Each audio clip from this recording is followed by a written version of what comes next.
1 week up, 1 week down. I'll tell you what, life as a New York Red Bulls fan, it ain't easy. Hello, everybody, and hope you're getting ready for, just the best part of summer and my favorite time of the year. This is the Red Bulls Insider Podcast on MSGnetworks.com. I'm Kristian Dyer, and what a crazy couple weeks it's been here in Red Bulls land. Big win on the road. You go back a couple weeks ago against the Philadelphia Union, 2-0 win there at Talon Energy Stadium. Follow that up then a few days later with an absolute dud.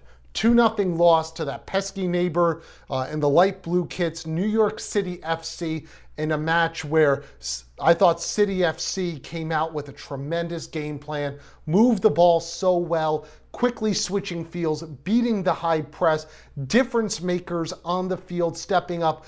David Villa with some tremendous hold-up play. I thought Jack Harrison, Herrera, both did a great job in that game. And the Red Bulls, one shot on goal to show in a rivalry match. I thought they came out flat. I thought they came out really very one-dimensional, and City FC is a team that is built, I think now in this prototypical MLS 3.0, MLS 4.0, and I hope, frankly, that the Red Bulls are taking notes on it, because they got a couple superstars in that starting 11, but they've also got some young players. They've got some balance. They're starting to now groom in some young American and international players as well. That team can run, that team can possess, but that team has talent. That team has difference makers. So, it was really interesting to see how the Red Bulls would respond from that Saturday afternoon, 2-0 national TV. Quite frankly, it was a pasting. It was probably one of the worst results I've seen since Red Bull Arena was opened in 2010. How would this team respond? And they did more good things than bad things midweek against the Philadelphia Union. Match that went into extra time, went to penalty kicks. Ryan Meara, I think, proving, frankly, that he should be a starter in MLS. But, big picture stuff here. You felt good about the way that the Red Bulls, having to rest some starters, they did have 7 starters in their starting 11 from Saturday's performance, but they brought in some new guys. I thought Connor Lade's insertion actually helped the team out quite a bit, coming in for Aurelian Collin. They had to shift their personnel a little bit, but Connor Lade, I thought, had one of his best performances of his entire Red Bull career. But they got contributions. They saw Sacha Kljestan get on the score sheet, which he hasn't done at all this year. First goal of the year in a competitive match coming in the first half. But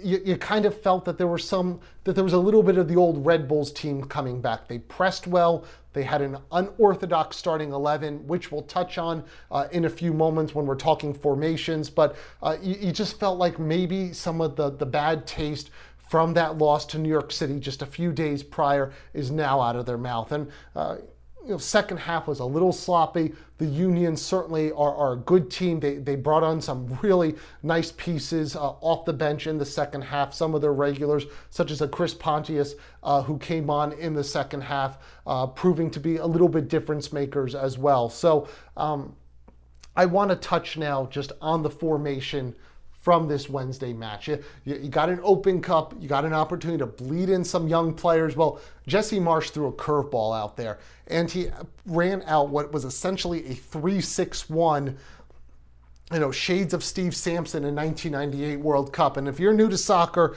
whatever you do, do not Google Steve Sampson 1998 World Cup. It still gives me a little agita.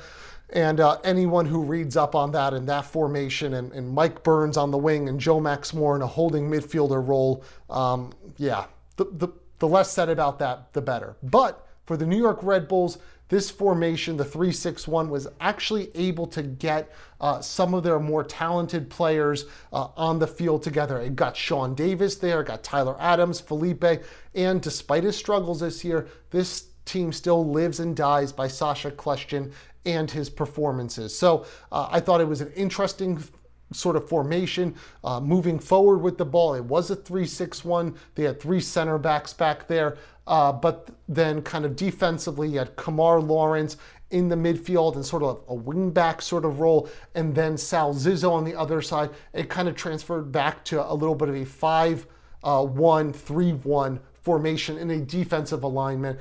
First half, it worked really well.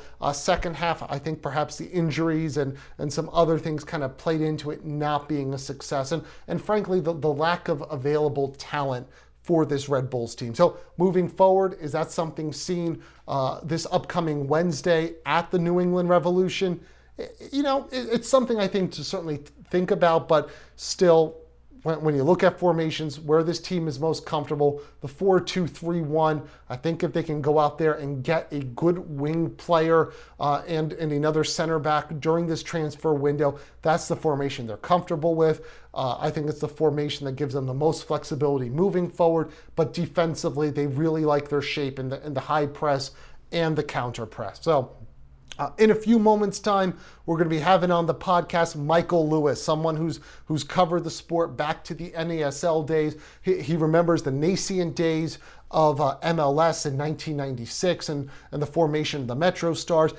The man who actually broke the news that Red Bull was buying the MetroStars back when Alexi Lalas was the general manager of the then MetroStars, and someone who has seen so much on both sides of the river. He covers New York City FC. I think he can give a little bit perspective and maybe the view from 10,000 feet about whether it's panic mode for Red Bulls fans after that result at Red Bull Arena in the rivalry match in the Hudson Derby. And also, I think, just able to give a little bit of big picture as well. He's covered Jesse Marsch as a player when Marsch came here with several MLS teams.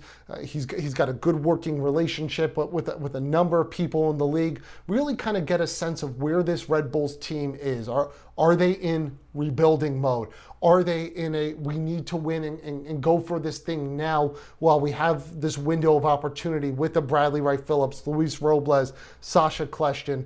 I kind of want to get Michael's sense on that. So, and Michael always has great stories, great thoughts, and not afraid to speak his mind. So it's going to be a good podcast. But with Michael Lewis on board, it's going to be a great one. So Michael Lewis, editor of FrontRowSoccer.com, also contributor to Newsday, and I've heard rumors of a book coming out, yet another book for Michael Lewis. So we're going to be catching up with Michael Lewis on the Red Bulls Insider podcast on MSGNetworks.com. And now we've got a very special guest, someone who knows the New York City soccer scene as well as anybody. Michael Lewis, the editor of FrontRowSoccer.com and also a contributor to Newsday in their MLS coverage as well for both the New York Red Bulls and New York City FC, and oh yes, also the New York Cosmos as well. Michael, thank you for joining us on the Red Bulls Insider podcast. Hey, Chris, it's great to be on. Thanks for the invite. Now, I want us to go back about a week and a half ago. I know Red Bulls fans kind of got the taste of the New York City FC loss out of their mouth with the Open Cup win over the Philadelphia Union, but I think we got to tackle first things first. And you've covered both New York City FC over the past 3 years that they've spent in the league, and you've also watched very closely and covered the Red Bulls with Jesse Marsch over that same period of time. Was this a matter of the Red Bulls just maybe having a bad day, or has New York City FC really taken a step forward and maybe a step beyond the Red Bulls in the Eastern Conference pecking order? Nice, interesting question. I think the answer is, at least my answer is, a little of each. The Red Bulls definitely struggled. It was because of NYCFC. I think the system that Patrick Vieira has put in, and he put in last year, the team has embraced and improved on it. And at least in this game, NYCFC got around the Red Bulls' pressure when the Red Bulls did pressure, and I think it pushed the Red Bulls out of their game. NYCFC's system is build up from the back slowly and then hit them pretty quickly when you get the chance to. Let's give credit where credit is due. Vieira, and I've seen this, like I said, over the last year and a half, he has brought in a bunch of players, not necessarily big-name players, but to supplement and complement people like David Villa, Andrea Pirlo when he does play, and that's probably another podcast and a half to deal with that situation. But players like Maxi Morales, a playmaking midfielder who I don't think anyone in the New York area knew about him, Alex Ring, a tough central midfielder, and a player on loan from Man City in England, Yangel Herrera, who, if he continues to progress, could be on the verge of stardom. He's only played maybe 4 or 5 games for NYCFC, but every game he looks so good. And those players have done a lot for this team besides, again, Vieira's system. Getting back to the Red Bulls situation, I think they were trying to fight their confidence. They've been up and down. Every time they seem to play a good game or they win, people are saying, when I say people, the media, fans, maybe even the coaching staff, well, it looks like they've turned it around, and then they just go back down again. And I think they're still trying to grasp their season in terms of being consistent, and I think we're just going to have to wait and see on that. If anything, they've been consistently inconsistent this season. Sorry for the long answer. No, I mean, it was a good answer, and I think you can't help but look at the fact that maybe Red Bull's a bit of a one-trick pony, right? If the high press isn't working, if teams have figured it out, I'm not sure Jesse Marsch's team right now has enough against the quality teams that can break down the high press if there's enough there for them to be able to go into the reserves to a plan B or a plan C. Yeah, you've got to have a plan B or plan C in any part of life, particularly in sports. And if the Red Bulls don't have something to fall back on, they could be in for a long season. I mean, talent will only get you so far in Major League Soccer. You've got to play with grit, and you've got to have a system. But if the system doesn't work, find a way to get around it. And I'll give you an example from last year when the Red Bulls, remember that 7-0 thrashing the Red Bulls gave NYCFC at Yankee Stadium. The next time the two teams played, Vieira devised a system where the Red Bulls would not be able to pressure their backs as much, and he basically put a defender, anchored him on the right wing, right in front of the sideline there. I'm trying to remember who it was, but a year ago seems such a long time ago. But basically, they broke out of it, and then NYCFC scored a 2-0 victory in that game. So you've got to find ways to adapt, if not, for the entire season, at least game by game. And unfortunately, the Red Bulls have not adapted well enough. Yes, they're gonna get victories. They're gonna pile up points, but yeah, against the cream of the crop, I think they could struggle, and that could cost them a playoff berth. And we, when I say we, I'm talking about all soccer observers in the New York area. The last time the Red Bulls did not reach the playoffs was almost a decade ago in 2009, and that's an incredible streak. But it could happen if they don't get their act together. Well, certainly, and you talk about the team not making the playoffs potentially this year. They're right there in the mix, right there at that red line. But look what's happened in the playoffs the past 2 years. You go back 2 years ago, Columbus. It was the difference makers, the Higuaíns, the Kai Kamaras that were on the field for Columbus. Last year in Montreal, it wasn't Drogba, but it was the other big pieces, the Piatti types, those types of players, the difference makers in this league. It seems like Red Bull, an incredibly balanced roster, Michael, but a team maybe that's lacking that special player or two that when you need them in crucial moments, such as the postseason or a week and a half ago against a team like NYCFC, they're just kind of lacking some of those pieces, and they can become rather ordinary in those situations. If you're trying to look for an argument with me, you're not going to get it. I agree with you wholeheartedly. Yes, Bradley Wright Phillips 4 goals last year, should be a difference maker. Sasha Kristian with 20 assists last year should be a difference maker, but they need a high, or I won't say a high profile, but even a medium profile DP who could turn things around. And I'll give you an example again, Maxi Morales of NYCFC. I call him a medium-level DP, but he's a very good playmaker, and he gets that offense flowing. And I very rarely have seen him play a mediocre game, let alone a bad game this year. And you need a player out there who can either be the engine of the team or put the ball away when you need it the most.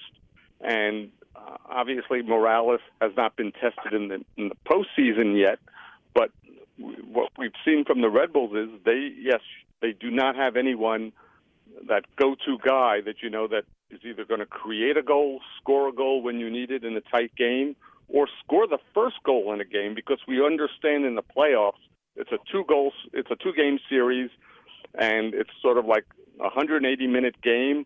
So if you score first in that first game, you can dictate control and maybe get out of the enemy territory, the visiting stadium with a victory, or who knows, maybe even a 2-goal lead. But that's something the Red Bulls have been lacking, and that's something they're going to have to look for as the summer transfer window is right around the corner. And yes, they have a lot of holes to fill as well, too. Is this a team that you think is probably at the end of their run? I know Jesse Marsh brought in certain components, but there was the news this week about Mike Grella and his knee injury, and he's being shut down for the year. A big part of the team the past 2 years, the kid from West Cove, has done so much for this Red Bulls team. We were talking about him as a possible U.S. national team call-up this time last year. He's been quiet in large part due to the injury. Sasha Kristian going from 6 goals and 20 assists to Wednesday night against the Philadelphia Union. His first goal of the season came in the Open Cup. Certainly not the form that we've seen in years past. Damian Paranel, I think, has taken a step back. Aurelian Collin with the injuries that he's had this year, and so on and so forth. Are you looking at some of the key players of this Red Bulls team 2, 3, 4, 5 years? There may now be a torch being passed to the Tyler Adams. I think Felipe has stepped up, maybe the Aaron Longs of this team, and others who have played a big role this year. May just be seeing a transition or a phasing out from the Red Bulls teams of the past 3-4 years. It definitely looks like that. You just wonder, even before the season, I was wondering if the team had reached its limit, because I look at some other teams through MLS history that have had excellent regular seasons, but have not done necessarily well in the postseason, and you wonder if that begins to wear on them. And it's just cycles. And I just wonder if the Red Bulls are going through that MLS team cycle where they've reached their potential and they can't get beyond it with what they have at the moment. And I'm not saying these players are washed up by any means, but you just have to wonder how far can they go. It's something that we'll see if it plays out during the rest of the season. It's funny, soccer more than probably any other sport, there is sort of not one season, not 2 seasons, but 3 seasons. And what I mean by that is we've got the opening act, which goes through the end of June. Once the summer transfer window opens, teams can change players. You're going to see players come and go. Some get waived before their contracts get guaranteed, that sort of thing, to open up salary cap. So a lot could happen bringing in the right player, like what Seattle did last year with Nicolas Lodeiro, when he turned things upside down for them. And we all know what happened to Seattle. The Sounders won the MLS Cup. And it's happened in the league before, where teams have bulked up in July and became a different team over the long run. I'm not necessarily ready to give up on this Red Bulls team. I'd like to see what happens, who they bring in, how these players fit in to the team. and see if they can make a decent run in the second half of the season. Because the last 2 years under Jesse Marsh, this team has been better over the final months of the regular season. Of course, I'm probably going to be asking a lot of that team, but we'll see what happens. And before I forget, the third season, of course, is the playoffs, which is ultimately the most important season for obvious reasons. Yeah, and to even get into that third season, this team's going to have to be busy. The summer transfer window is a couple weeks away. Obviously, I think you look at the result against the Philadelphia Union. They're going to need a center back, right? Aaron Long going down hurt. Aurelian Collin going down in the first half, 23 minutes in, had to leave the game, leaving essentially Damian Peronel as the only true center back on the MLS roster. Gideon Ba has already been shelved for the year. I think perhaps a little prematurely, but like you said, that might be a conversation and a half for another podcast. But you think this team needs to bring in a center back, and then what type of attacking piece or pieces do you see coming in, and any names you think maybe the league should be looking at, maybe even a local guy like a Dilly Duca? For some reason the soccer gods in the last 2 years have not looked kindly at Red Bull center backs. Last year with that host of hamstring injuries early on in the season, it was sort of talk about a nightmare scenario there. And then this year, particularly Wednesday night, when not one but two players go down, so they definitely need depth, a new player at center back. Colin, I like him back there. He's a strong physical presence. I understand you're going to lose him for a couple games during the year because of yellow card accumulation, maybe a red card thrown in there, but he definitely solidifies the back, and if he's out for any long period of time, that's definitely going to hurt them. As for attacking options, man, I just think the team needs another attacking, an attacking midfielder, and I don't care if he plays in the middle, left, or right, but someone to supplement and complement what Felipe and Sasha Kristian are doing. Maybe Kristian will get out of his funk and turn into the player we expect him to be, but you try not to assume anything. And quite frankly, sometimes I feel in terms of goal scoring, the team relies on Bradley Wright Phillips too much. Very one-dimensional. Maybe you need a withdrawn forward behind him. I mean, there are so many different formations you could use depending on who you bring in. But you need someone who could, let's say, give the team 10 goals over a course of a season. You need, and that's what they don't have right now. They're getting goals from this, from Daniel Royer, from this player, from that player. But you need someone a little more consistent. So maybe Bradley Wright Phillips can get some elbow room. I know they tried the two forward system earlier this year. It didn't work. They're back to the one forward for the most part. That isn't necessarily filling the net as well too, but they definitely need, like I said, whether it's a withdrawn forward or some major presence at midfield.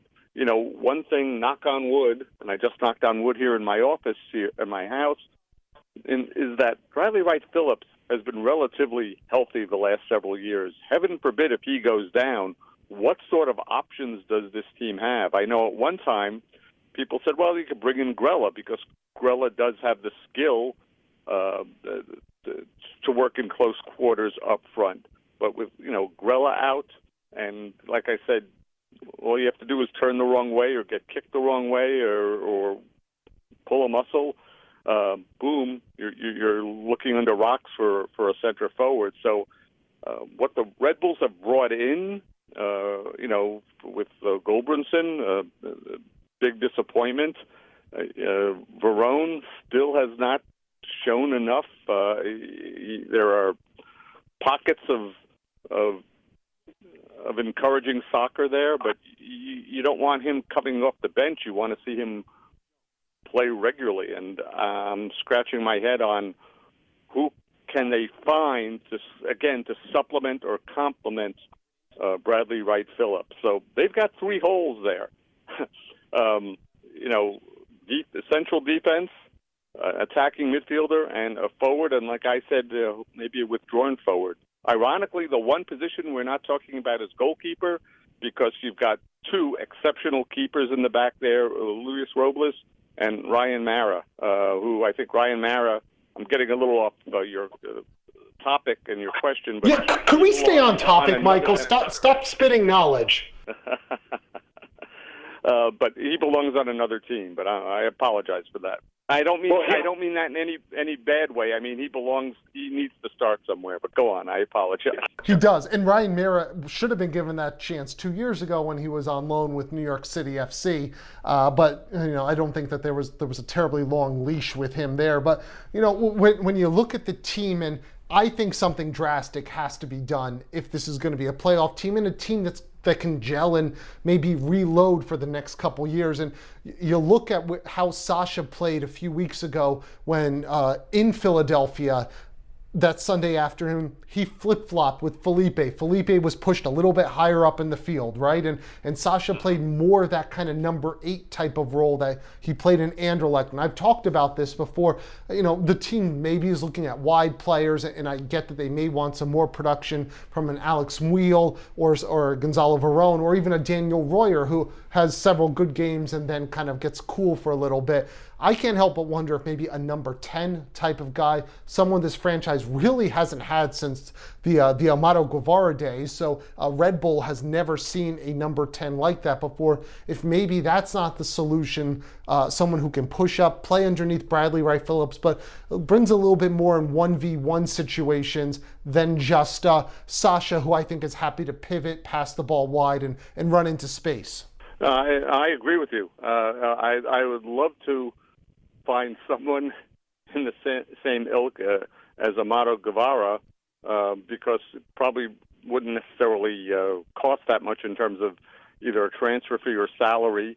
And you talk about a dynamic player from Central America, you couldn't ask for anyone better than that. Yes, he was moody, and yes, he could be inconsistent at times, but when he played up to his... Are we talking about me, or are we talking about Amado? I heard moody and inconsistent. Amado. Okay, gotcha. Oh. But, and I know that they're not necessarily always growing on trees from Central America or South America, although I'll tell you this, Argentina and Colombia tend to be, you could, again, get players who are not stars or high-profile names who are looking to make a name for themselves.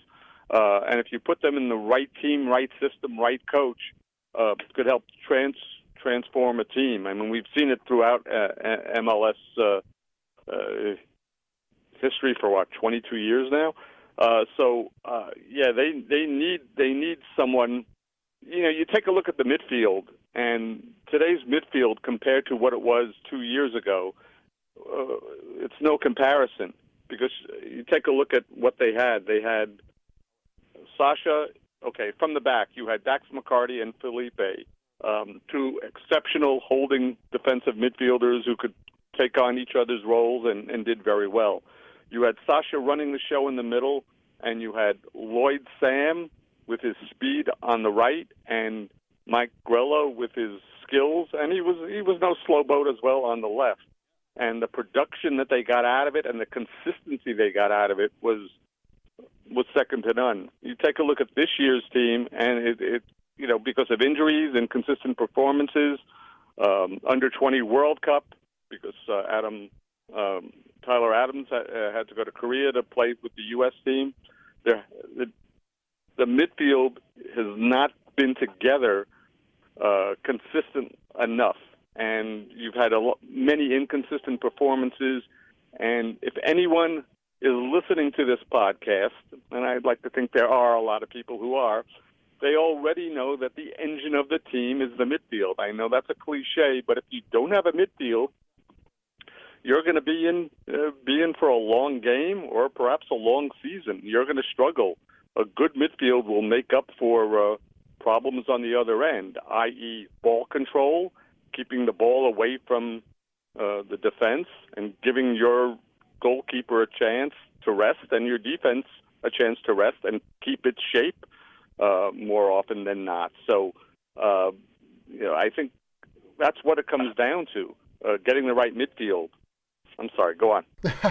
No, Michael, this has been great. We've had a great 15 minutes with you. And for those listening in, this is Michael Lewis, editor of FrontRowSoccer.com, a great spot, not just for New York, New Jersey soccer information, but really stuff throughout the United States. And Michael's seen and done so much throughout his storied career. Also a contributor over at Newsday in their MLS and soccer coverage. I wanted to ask, because I've heard whispers about a book that you're working on, and it has to do with upstate New York soccer. So fill me in a little bit on this. Sure. I've been working on it for years, but it's starting to get closer to completion. It's about the Rochester Lancers back in the 1960s and 70s. I did cover them in the late 70s, early 80s.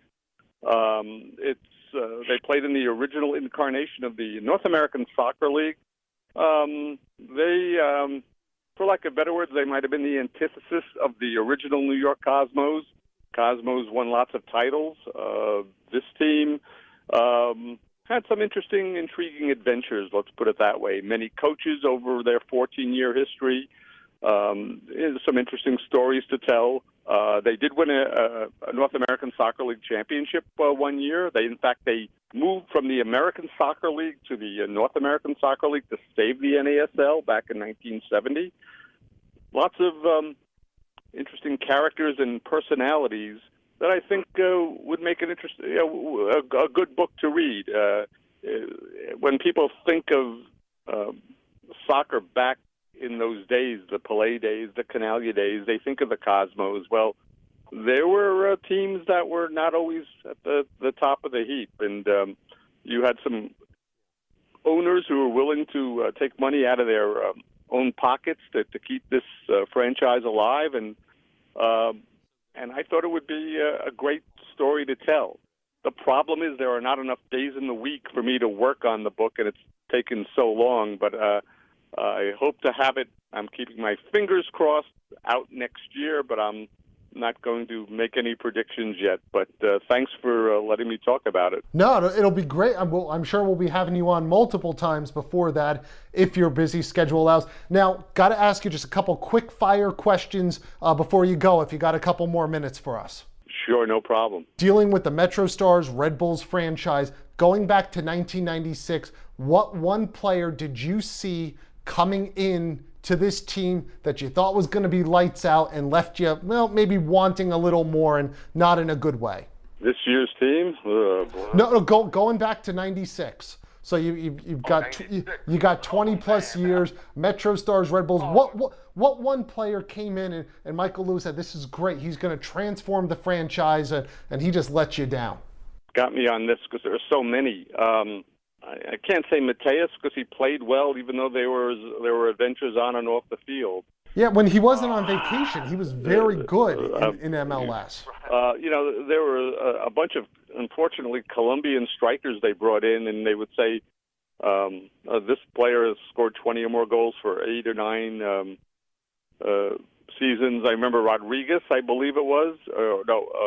Ruben Dario Hernandez, and he scored 1 goal in 8 games, and they dispatched him pretty early. And they also had the king of goals they brought in as well too, who didn't do too well, and his name escapes me at the moment. Alex 1 goal Comas. In 8 games, and they dispatched.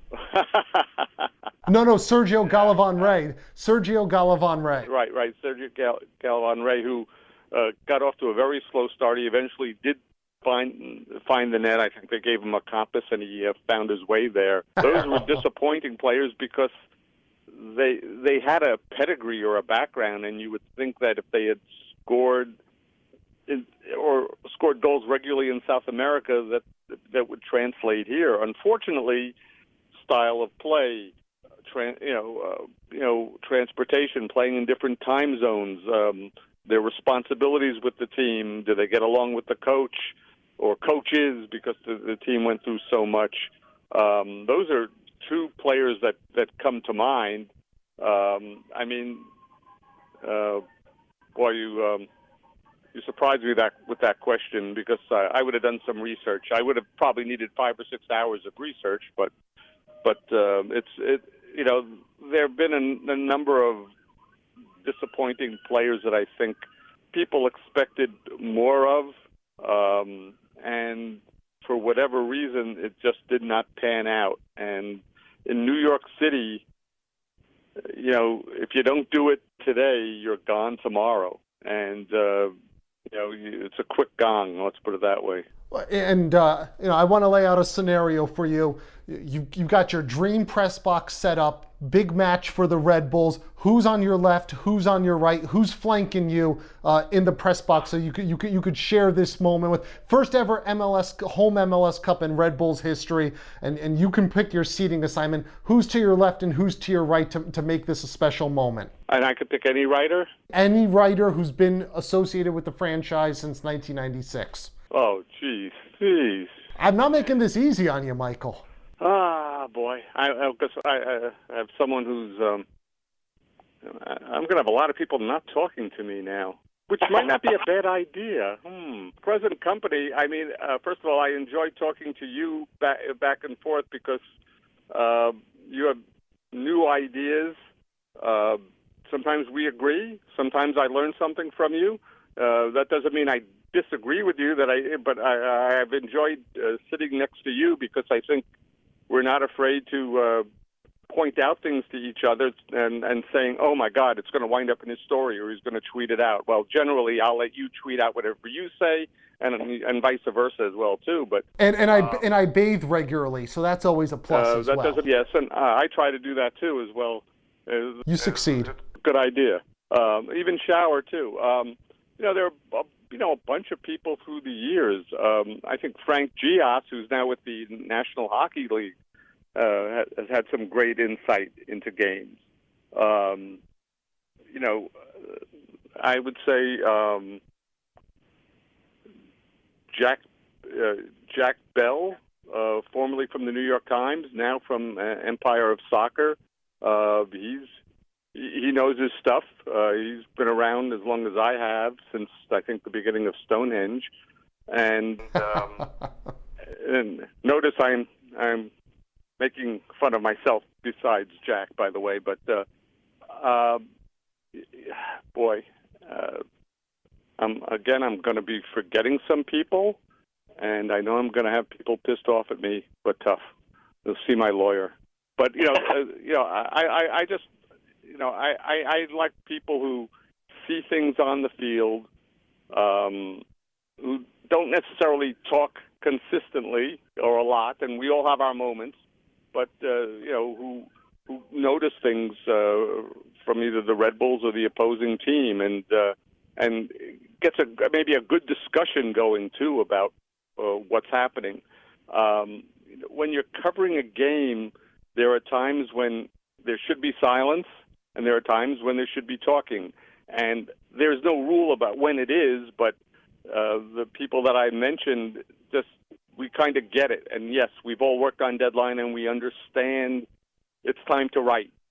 Or like, by the way, did you see that? And all of a sudden, you ask me a question, or Frank or Jack ask me a question, and I go, no, I was writing. And then we'll take a look at the replay. Little things like that go a long way. And that goes beyond soccer knowledge, beyond soccer writing, and we all have our talents and our gifts. But little things like that definitely go a long way, because when you're writing, when you're looking down at your typewriter, or computer, it's easy to get lost in your thoughts and forget about what's happening on the field. Yeah, I like your selections. I was going to pick you for mine and Frank Gias on the other, but I want Paul Gardner in the row behind me just so I can hear some of the running commentary. I apologize. Paul Gardner was he would be the captain. He definitely would be the captain. I'll tell you a little story about Paul. Way back when I was covering the Lancers, he was obviously in New York covering the Cosmos. We were at an NASL awards dinner, and he was at one table and I was at another, and I don't think we knew each other too well back then. But he was making some comments, and I was making some comments, and they were this is scary that sarcastically I'm thinking, my God, that's the same exact thoughts I have. And we kind of got along because of that. Paul, and I know maybe later generations don't realize this, he was one of the fathers of American soccer journalism as we know it. Way back, he came over from England back in the 1950s, wrote a fabulous book called The Simplest Game. I read it in 1976, turned myself upside down on how to look at soccer. If you could find it on eBay or somewhere online, the original Simplest Game, please do. It shows passion, knowledge, intelligence about the game, and the way he presented different situations. It's one of the greatest soccer books I've ever read. And no, he's not paying me to say this, but I use it as a Bible for so many years, just to remind myself that you could be knowledgeable and passionate about the game at the same time. And like I said, I understand the younger generations might say, who the hell is Paul Gardner? Because you don't see him as much anymore. Unfortunately, we all get a little bit longer in the tooth. But if you could, again, find that book, The Simplest Game, please do. I think you'll enjoy it and have a great adventure reading about the beautiful game. All right, and final question, Michael. Got to put money on it. U.S. national team, do they qualify for the World Cup? And I know it's early, but under Bruce Arena, you think they got what it takes to, again, escape out of the group stages? First of all, I think they will qualify for the World Cup. The CONCACAF qualifying is, when you get down to final six teams, it's forgiving. When you get 3 automatic berths, a fourth place that will play in a special playoff, I think the U.S. will finish behind Mexico and Costa Rica, but it will qualify. I just think Bruce knows enough to bring in the right players, set up the right lineups, push the right buttons, motivate the team. That's definitely enough. The group stage, that's going to be tough because it's going to be played in Europe, or at least across the Atlantic in Russia. U.S. has not fared well over there. U.S. has never won a game when they played in Europe, so that's going to be difficult. Saying that, I'd love to see the draw. If you could ask me that question again in December, mid-December, I might have a different answer for you. But I'd love to see the U.S. get out of its group in Europe. For the first time ever, the U.S. got out of its group in the Eastern Hemisphere in South Africa. Yes, you needed a spectacular late minute goal by Landon Donovan to pull that off. But with the right players and the right situation, obviously it can be done. But getting out of the group in Europe will be a difficult task, whether Bruce was the coach or anyone else was. But like I said, please ask me again in December. I might have a different answer for you. Well, we will. We're going to have Michael Lewis on again. Again, Michael Lewis, editor, FrontRowSoccer.com. Got to be a part of your bookmarks. It's one of mine. Fantastic coverage of the Red Bulls, that other team across the city, New York City FC, the Cosmos, and a host of other stuff going on, soccer in the area, soccer in the country. Also an MLS contributor, Newsday. And you heard it here first, he's got a book coming out about an interesting part of U.S. soccer history going on up in Rochester. So, Michael, thanks so much, and we look forward to having you on again before the season's over. Hey, my pleasure, but you better watch those questions when you ask me about my compatriots in the press box. Now no one's going to talk to me. But like I said, maybe that'll... No one does anyway, Michael, so no one talks to you anyway, so it's all good. Michael Lewis, thank you so much, and we hope you enjoy your 4th of July. Thank you very much, and you do too. Michael Lewis, the man, the myth, the legend. What a tremendous, half hour, 35 minutes with someone who has seen so much and quite frankly done so much for the growth of the sport, certainly in New York City and the country. The only man to have covered every single MLS Cup. And there will be many, many more to come. Someone, frankly, who I also will say has mentored me in many ways and really helped my career and shown me how not just to be a journalist, but how to be a man who balances so many different sides of this field. And gotta love what he was saying about this current Red Bulls team, right? Let's stop with all the niceties about Michael Lewis. He's used to it. He's a great guy. Everybody loves Michael Lewis. But let's get down to the meat of the situation here. He's talking about this Red Bulls team and if this is a team that's in rebuild mode, revamp mode, or if they've got really one more shot at it. And it's kind of an oddly constructed team. It's a team that's got its core in so many ways, in their prime, in the tail end of their prime, late 20s, early 30s. When you look at the Questions and Wright Phillips and Robles's, Collins, Perenels, so many of those players, and yet the most influential players that this team has had this season have been Tyler Adams, a teenager, Daniel Royer entering his prime as a player, Felipe, I think the same thing can be said about him in his mid-20s, Kamar Lawrence, a player who's certainly pointed towards perhaps Europe and England sometime sooner rather than later given the way that he's played, Michael Amir Murillo at right back as well. Again, a player in his early 20s just coming in, but somebody who I think is showing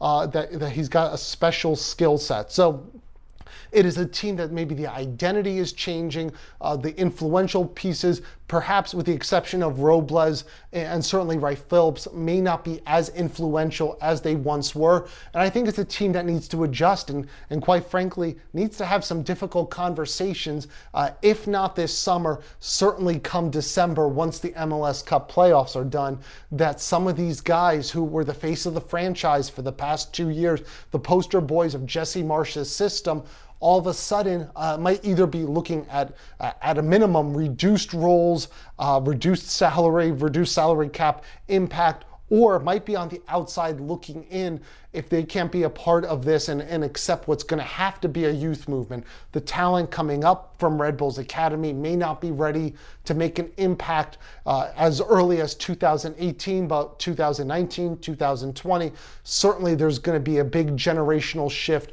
not just for the Red Bulls, but I think with an MLS, we're going to see that generational shift. And I think Michael Lewis hit the nail on the head. This is a team that needs to start making some changes now to get the most of the players it currently has on the roster.